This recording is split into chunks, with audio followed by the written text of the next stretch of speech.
Hey, Startup Nation.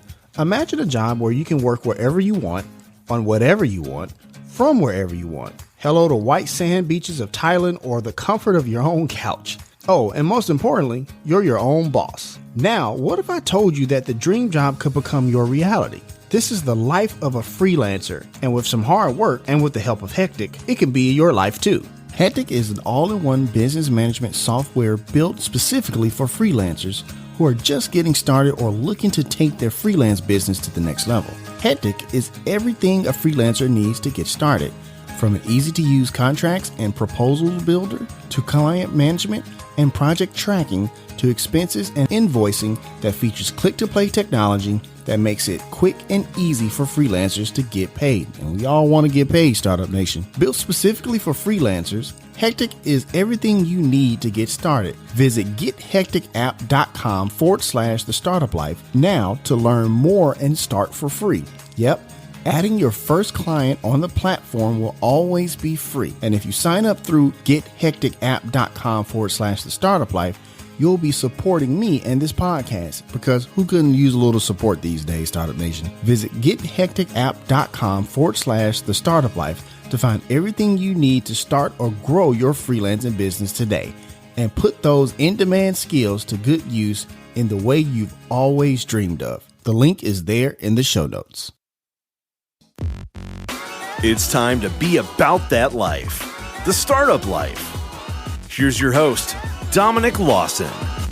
All right, Startup Nation. So I hope you're ready to receive some value today. My name is Dominic Lawson, and this is the Startup Life, the show for entrepreneurs and career-minded professionals. Startup Nation, I don't need to tell you that when it comes to your business and your path to entrepreneurship, the customer is going to be the lifeline to your success. And we have a fantastic guest that can definitely talk about that and more with us today. He is the co-founder of Working Backwards LLC. And he was also a senior executive at Amazon. Yes, the Amazon. And he's also the author, along with Bill Carr, of Working Backwards: Insights, Stories, and Secrets from Inside Amazon. He is the one and only Colin Bryar. CB, how's it going, my man?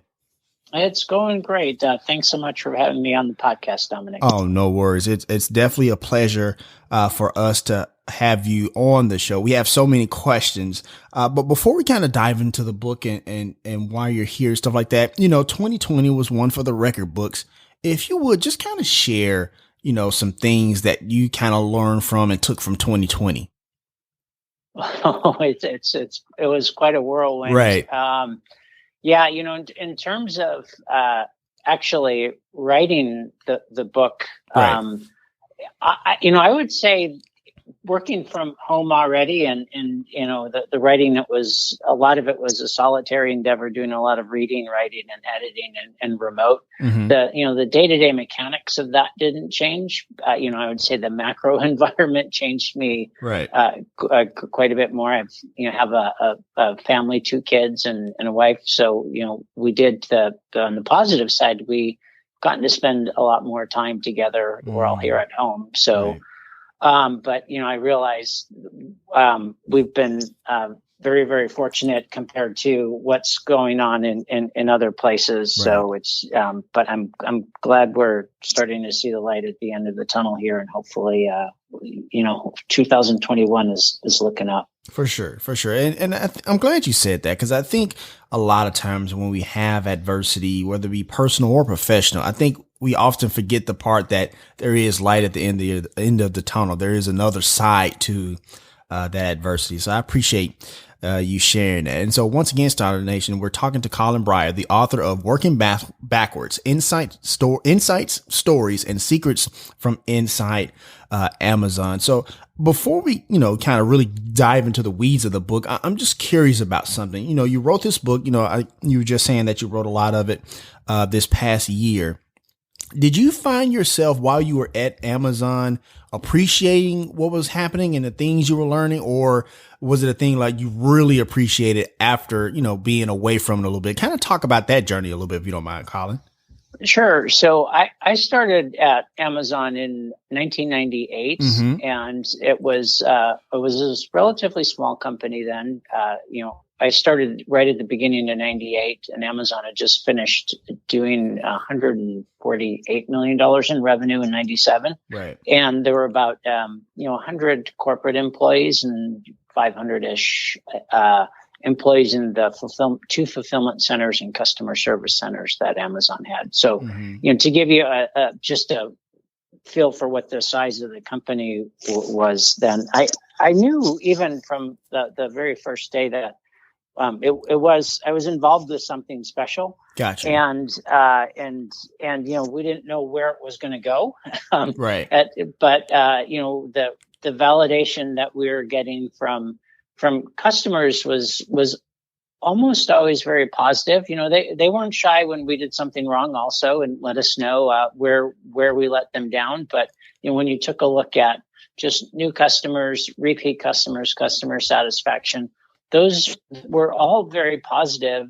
And what was interesting is, what the press said about Amazon changed almost on a monthly basis. Sometimes it was great, sometimes it was awful, sometimes it's Amazon's about to go out of business. There's Amazon.bomb, Amazon.toast. I had, and those are actual headlines. I had relatives and friends sometimes calling me up saying, "Are you okay? I hear things at Amazon are going terrible." But if you took a look at the internal metrics, they were all, going up and to the right like they were supposed to. And so from pretty early on, I knew it was something special. I think that no one really could have predicted that it would become what it is today. There's a lot of things that had to go right. There's a lot of hard work that Amazon, put into structuring the company. But there were also some external factors that worked in Amazon's favor. For sure.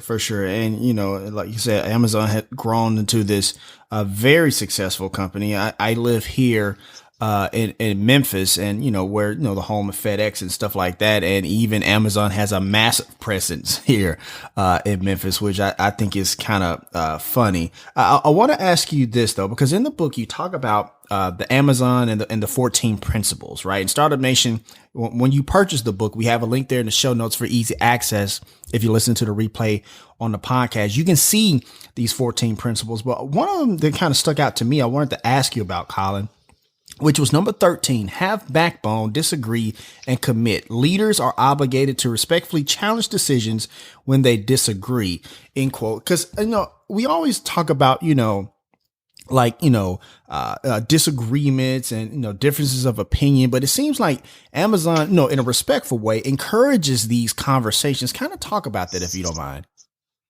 Yeah. And so, part of this is that there's a lot of ambiguity and what we were doing at Amazon. Things were changing fast. So your first instinct is not always the correct one. Right. And, what we wanted was everyone in the company to be able to weigh in on an idea, no matter where they were on the org chart. And so to have that open discussion, and really in an apolitical type environment, where it's just the idea that matters, and the goal is to make the idea first and foremost, and then make the right decision. That's the most important thing. Even if you take a look, a year later, it doesn't really matter what went on in the meeting as long as you made the right decision. So Amazon wanted to really stack the odds in its favor of trying to make the right decision more often than not. But then the disagree and commit. The commit part is once a decision is made. At Amazon, we expected everyone to get on board, and so you don't relitigate issues over and over and over again. To say, okay, here's the path we're going down, and we're going to go try this. And as more data comes in, we'll learn more and we'll react. But as of today, here's the plan of record. And, so it's a leadership principle, but leadership principles, you have to be careful not just to make them posters on the wall. Some people call them core values, right. Really very similar. they go by different names, but a lot of companies, well, most companies have some form of principles or values. But I think a couple things that are unique about Amazon is one is the sheer number. So they're 14, which is more than most. But they're not just posters on the wall. And the reason why is because Amazon has woven those principles into every major process that is performed at the company.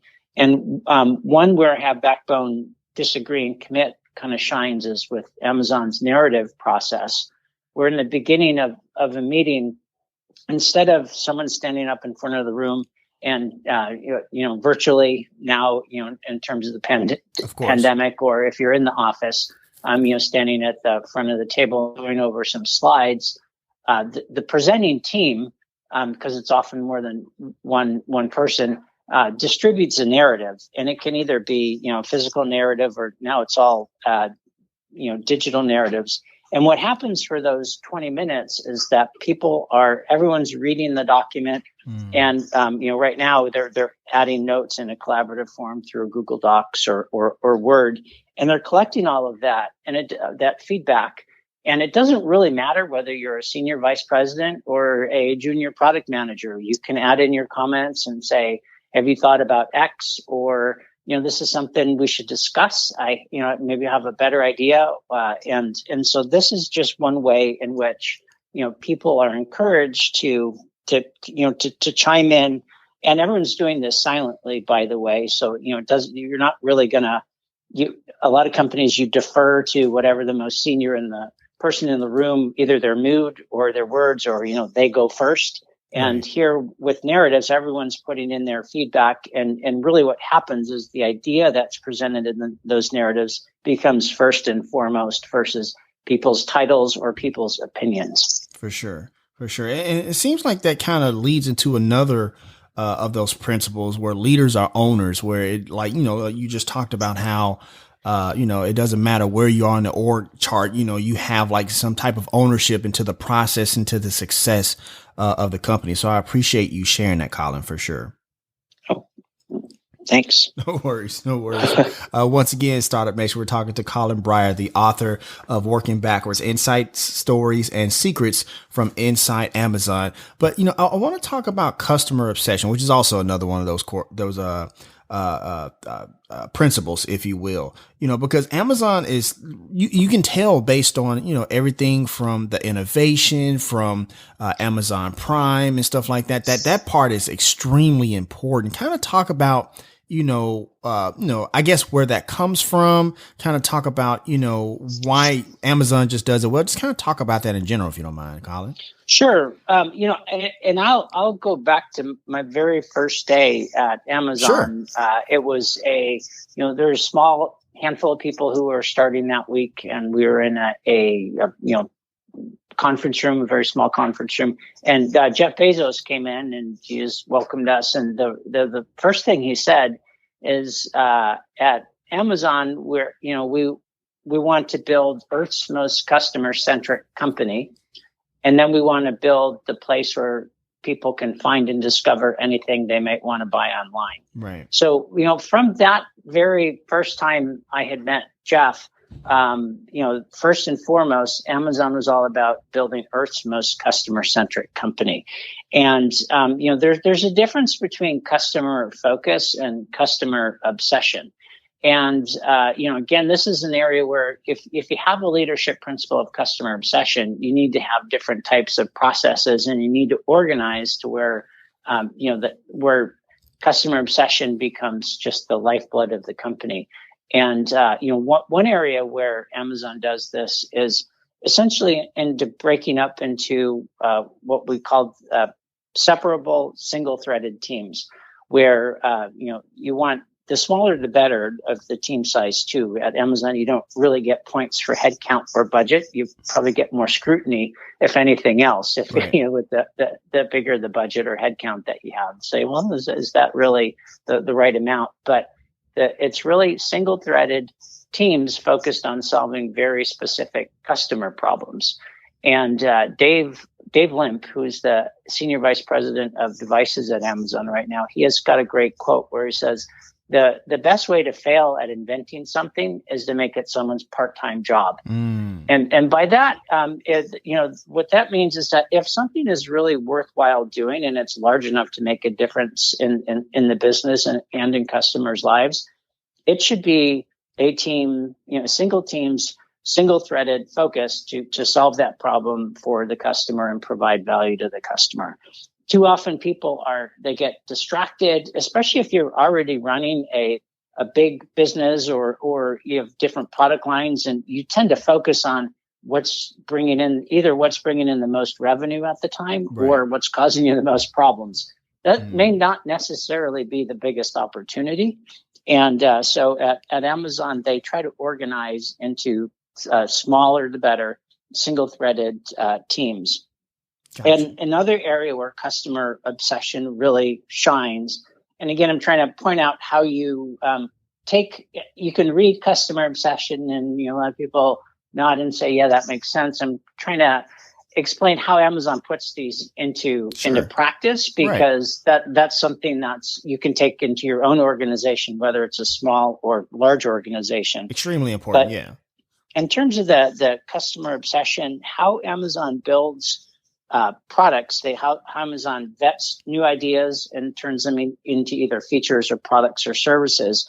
Every new idea that gets vetted at Amazon goes through what's called the working backwards process. It also happens to be, it's so important. So Amazonian, we titled that's the title of our book. Right. But working backwards is a very specific thing that Amazon does.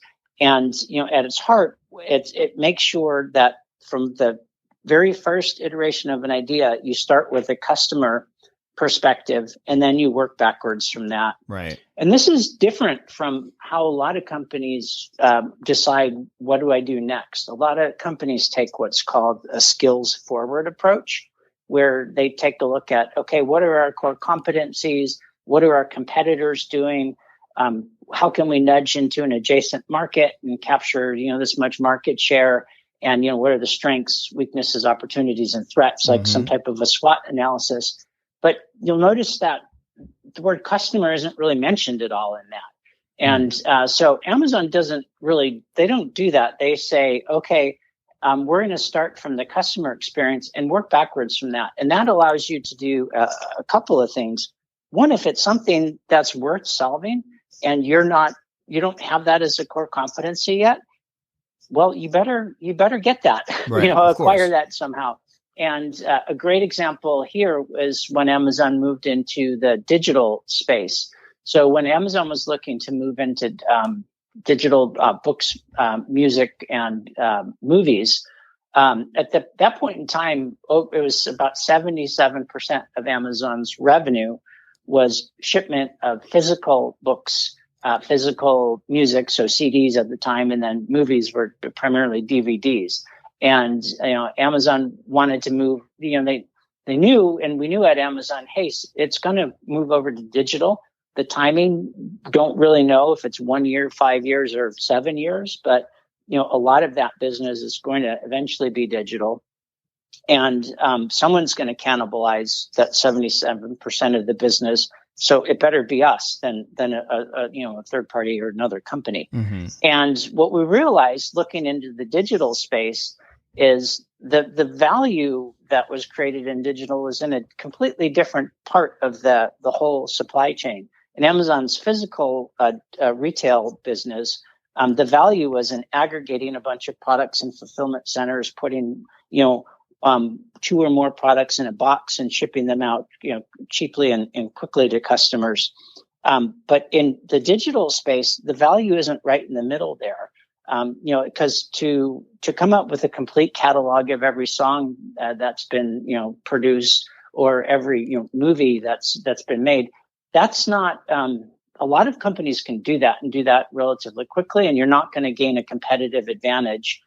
Even look at today, the music services that are out there have a virtually unlimited amount of music. So where the value was being created is out on either side.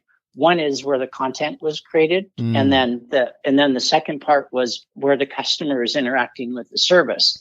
And that second part, where they interact with the service, are apps, and devices. And so we realized we're going to have to make a device, because that's where we can differentiate and really make a substantial difference in the customer experience, and particularly with reading books. Right. And we hadn't built any devices at that time. We bought devices from the likes of Samsung and Sony and stored them in the warehouse and sold them, but building a device wasn't something that we did.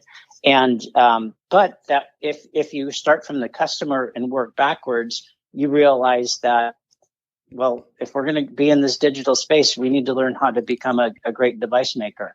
And so Amazon started hiring the right people and building up expertise in that. And, it was the 3-year journey is when the Kindle eventually launched in 2007, I believe. Right. But the decision to build devices started, it was a couple of years earlier.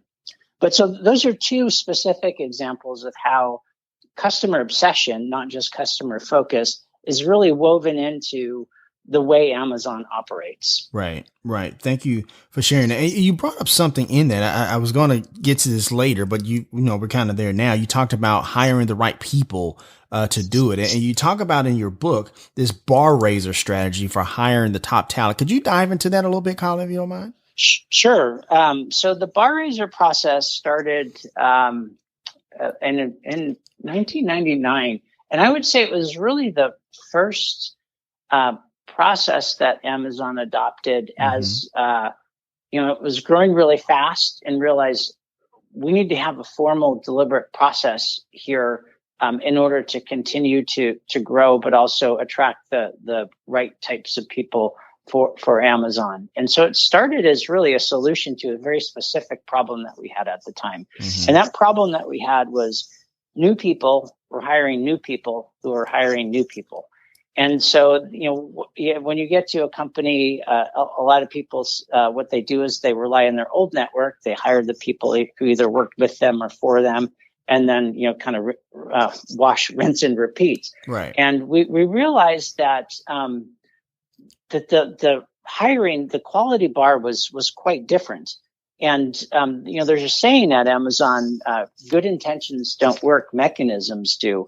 What would happen at a lot of companies is you would go to that hiring manager and say, hey, you've got to raise the quality of your hires, because it was pretty obvious that those people weren't really fitting into the company, and we had let the bar was essentially lower than we wanted it to be. But Amazon didn't do that. They said, well, if we're going to grow 2x, 10x, over the next couple of years, we need to actually have something in place that doesn't rely on the good intentions of hiring managers. And so we created this process called the bar raiser process. And the bar raiser process at Amazon, it's still used today, and it's one of Amazon's most successful processes that's been rolled out throughout the company. What the bar raiser process is all about, it's removing bias in the hiring decisions and ensuring a consistent quality bar across all groups. And it has a couple of different components to it.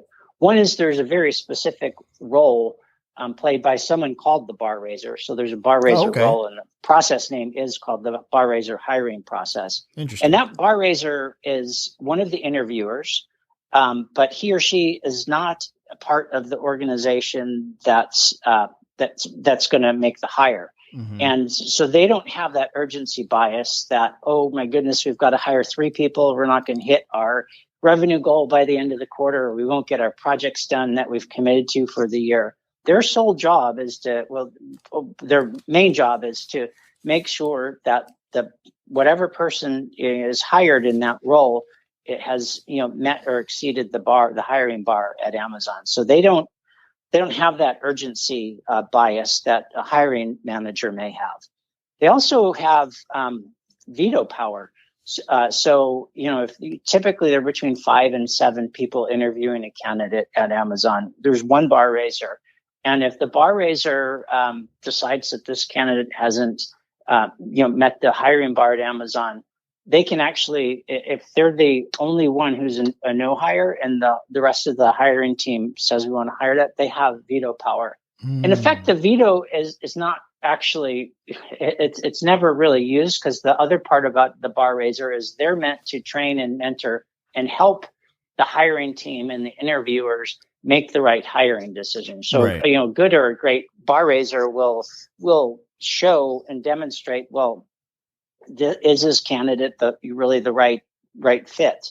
There are a couple of other things that are noteworthy or remarkable about Amazon's hiring process. I wanted to point out is that each interviewer, they have a very specific task to do in the interview process.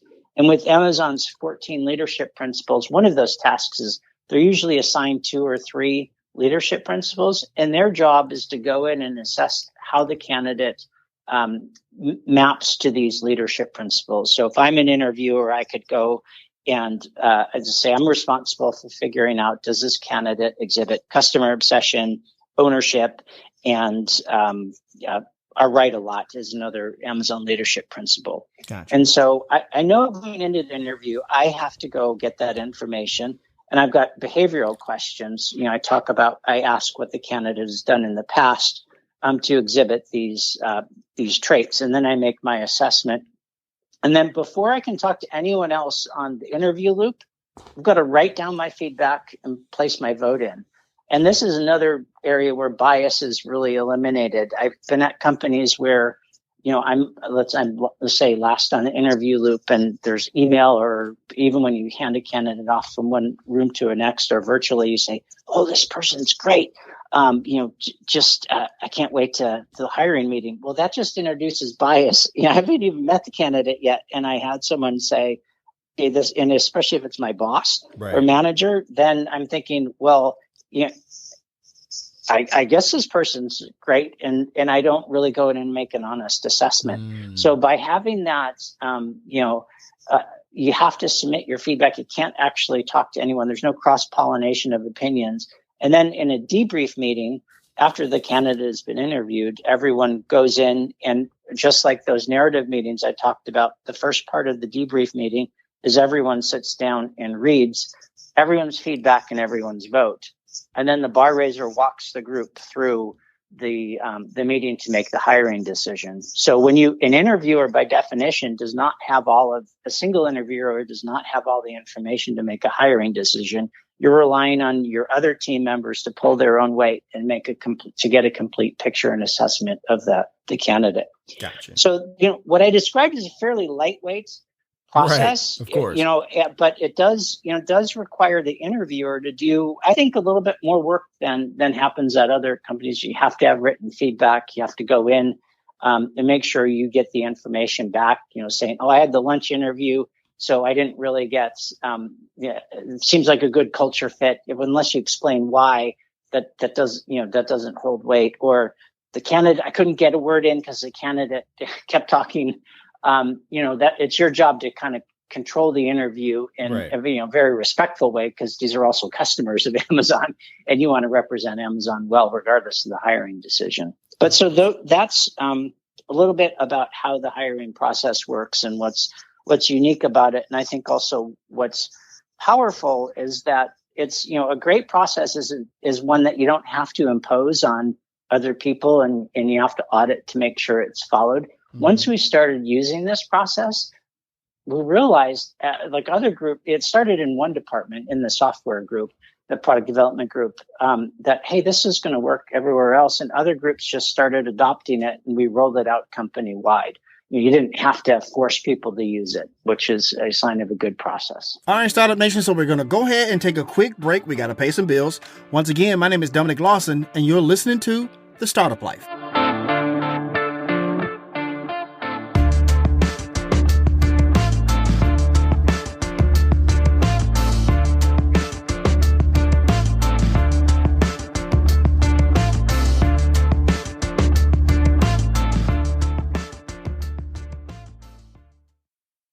Hey, Startup Nation.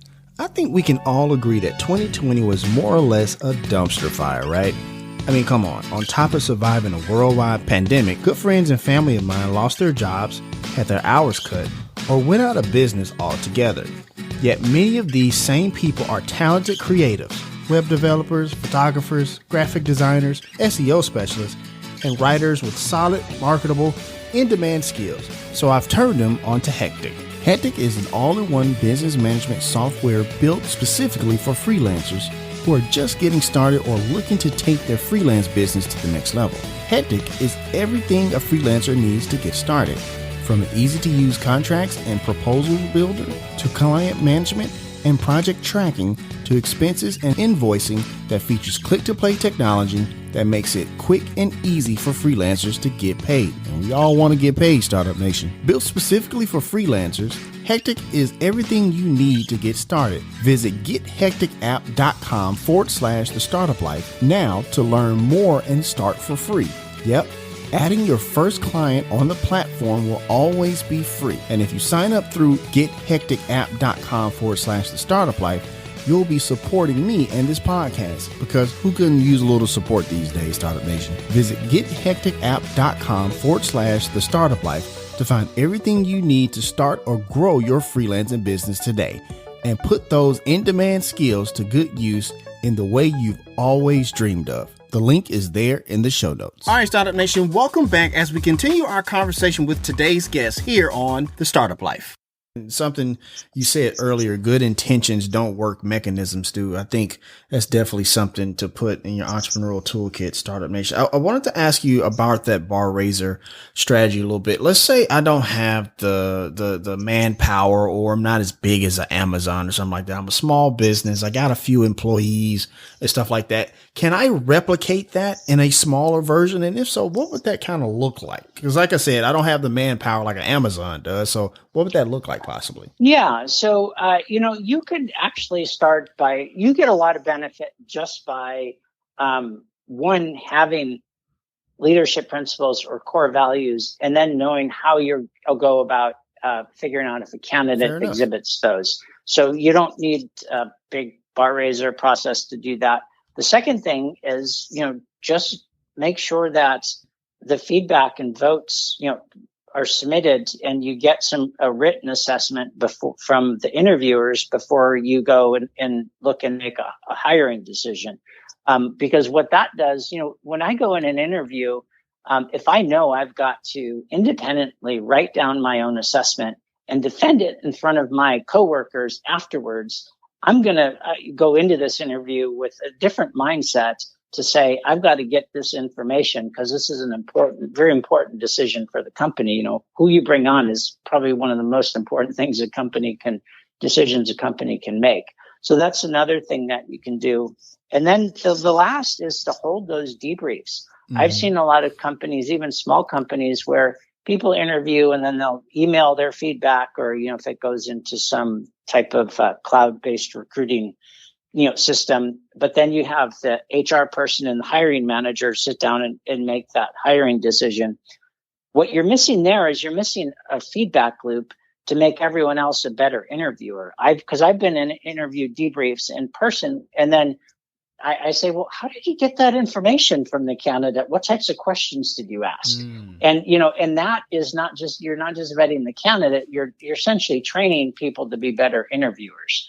I can say, if I notice something that's, where another area where another interviewer, I could say, well, next time think about asking this question, or if you hear this answer, here's a good follow-up. So if you do that over and over, the more you do it, the better it gets. So those are things that you could do, if you don't have even a formal bar raiser training process, veto power, just building some of those processes in. They work, by the way, for a 5-person group, a 20-person group. What I just explained, there's no infrastructure heavy lifting. It's just a more deliberate approach to hiring. Gotcha. Almost kind of like a battleship model. If you're familiar with the game Battleship, it's like you're trying to, not necessarily this broad overview, but very pinpointing, very precise, very intentional hiring process. Now, I could definitely appreciate that. I appreciate that. And I would add that one way that, I've seen a lot of startups and small companies a year later, even if you go from, let's say, 2 to 20 people, and then they say, it isn't what it used to be. Or if you go from, 5 to 50 or 100, the company just isn't what it used to be. A lot of times you can trace that back to the hiring process where you weren't deliberate in bringing the people who reinforce your culture, because you're going to get a culture whether you like it or not as your company grows. It's just, is it the one that you want?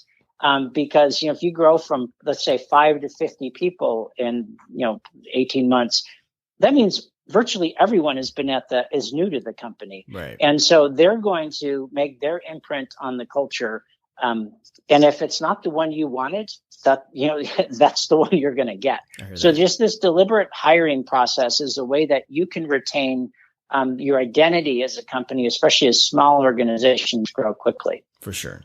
Thank you for sharing that. Once again, Startup Nation, we're talking to Colin Bryar, the author of Working Backwards, Insights, Stories, and Secrets from Inside Amazon. And Startup Nation, if you want to purchase that book, we have a link there in the show notes if you listen to the replay on the podcast. And that book is available today. Once again, that link is there in the show notes for easy access. I want to ask you this, Colin, because like I said, you were a senior executive there at Amazon. Jeff Bezos' chief of staff, also known as Jeff's shadow. Kind of talk about, Jeff as a leader. We kind of get an insight about, how very focused he is. I saw the story in the book about how Amazon Prime kind of came to be, where it's like October. He's like, we need this. We want this idea to make the enhance the customer experience, and I want it done by the end of the year. And you got to go through the holiday season and stuff like that. Kind of talk about that. I guess that focus that Jeff has when it comes to innovating and building on Amazon and more. Well, so one of the things that we do talk about is that you don't need a Jeff Bezos at your company in order to do some of these things. Right. Which is important because he's probably not going to be working at your organization. He works at Blue Origin and Amazon and Washington Post. Mm-hmm. But where I think Jeff has done a great job is really clearly outlining, these leadership principles. What they are there. You can think of it as the decision-making framework for people to fall back on to make tough decisions when Jeff's not in the room. Right. And so, Jeff constantly is reinforcing the culture and the leadership principles. Gotcha. Thank you. Yeah. No, go ahead. I'm sorry. Are you?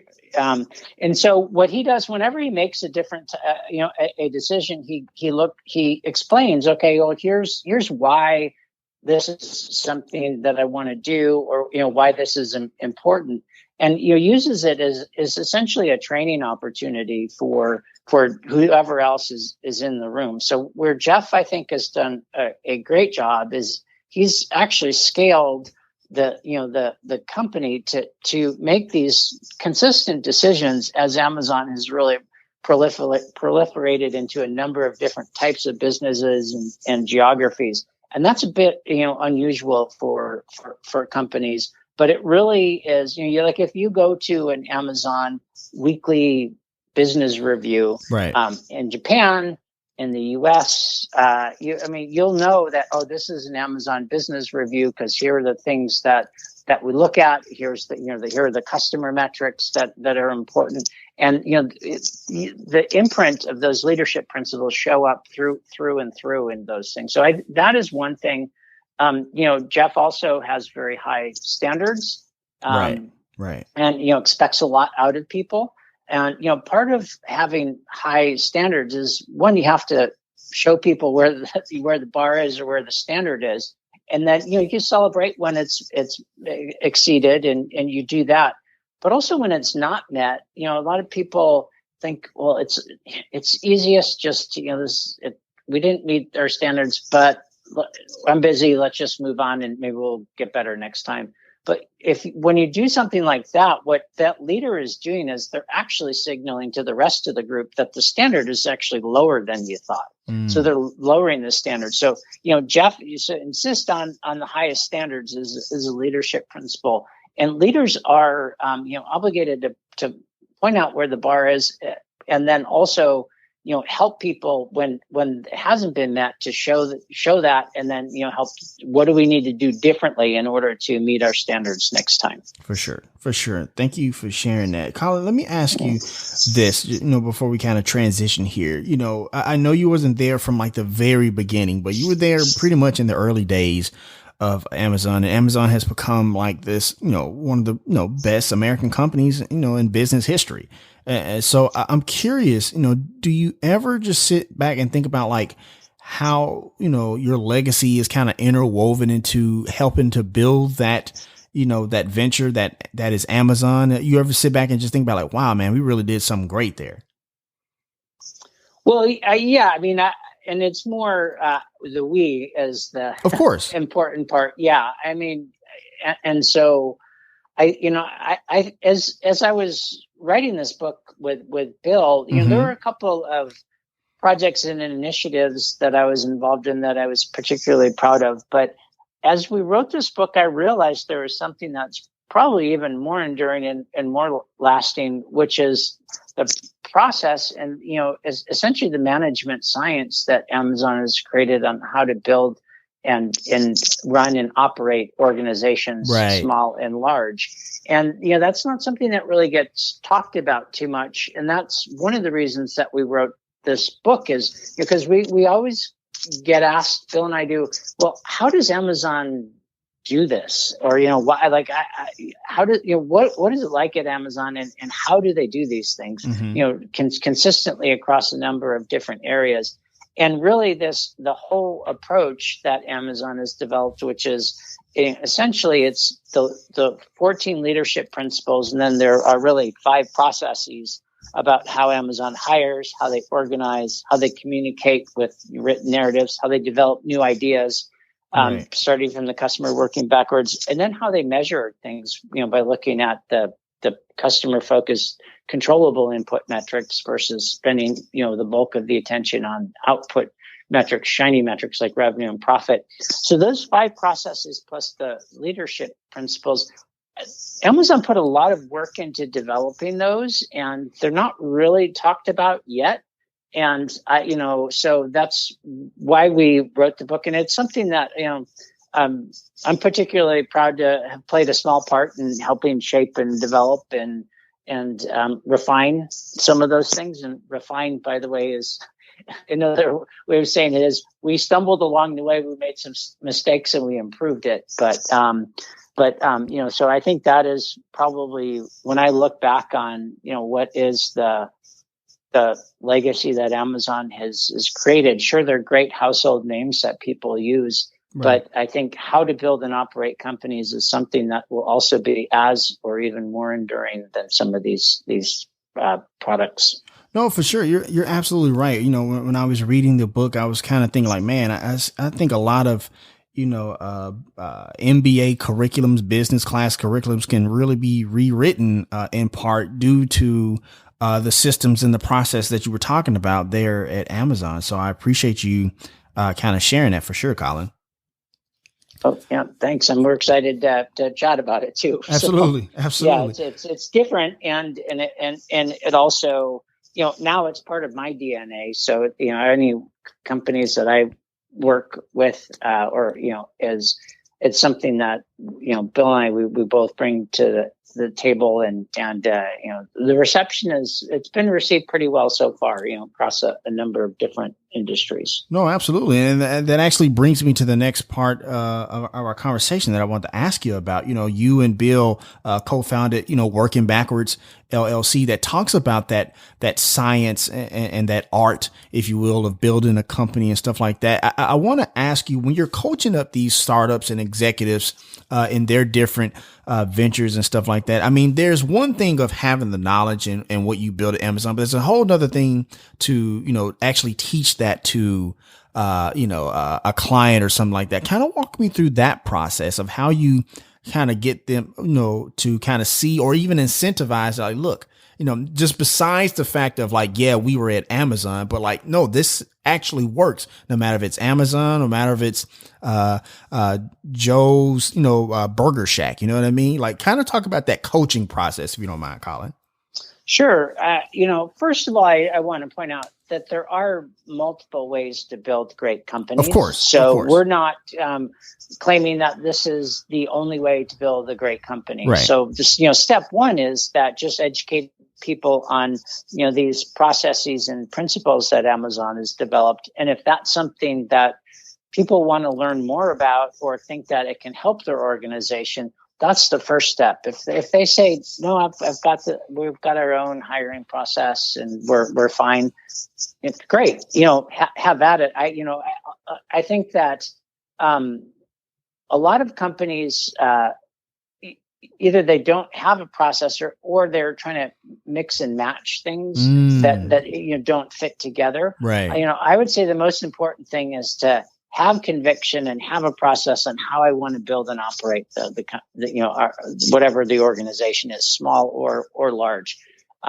Pick something. Right. And if you don't have anything, I think working backwards is a good place to start. And second is that a lot of these processes were created to address specific issues. So that Amazon was facing as it was growing and scaling. Right. And these issues are the same issues that every growing company faces. I think Amazon created its own spin on it and its own unique processes. But when you look at, why is it constructed that way? You go back and look at the leadership principles and you understand that link. So, Jeff, this was in 2018. He really said, Amazon is really, or the culture is really four things. It's customer obsession. It's long-term focus, willing to think long-term, longer than most. Spirit of invention, which means you also have to accept failure if you want to have that inventive spirit. And then, pride in operational excellence. Right. So where that shines through is that most of the work that teams do, customers don't notice. When you go on Amazon and you look at a product page and it says, click with it now or, within the next 6 hours and 42 minutes, and you'll get this product tomorrow by 8 a.m. There's a lot of work that has to go on, and you have to be operationally crisp. For sure. Especially if you have 100 million items spread across hundreds of fulfillment centers to pick out which fulfillment center you're going to use as the item on the shelf that you think it's going to be when either a person or a robot goes to pick that. Mm-hmm. A lot of that work is under the tip of the iceberg that customers never see. And then, whatever you're doing in your own organization, that's probably going to be true also. So you want the teams themselves to really have pride in what they do, regardless of who sees it, if that Right. work is visible outside of their team. So if you want that type of a company and, with those four cultural pillars, that's something that would be, I think that this whole approach fits in. And the last short thing I would say is that you really need buy-in from the leaders of the organization. If it could be the CEO of the whole company, or if you're in a group that wants to try working narratives, you need buy-in to go try it. Like this, it won't work to say, let's do narratives, but after this, we'll go do a PowerPoint when we go present to person X in the group, or we're going to adopt the bar raiser process, but half of the team doesn't write their feedback. Right. They just come in and chat during the debrief.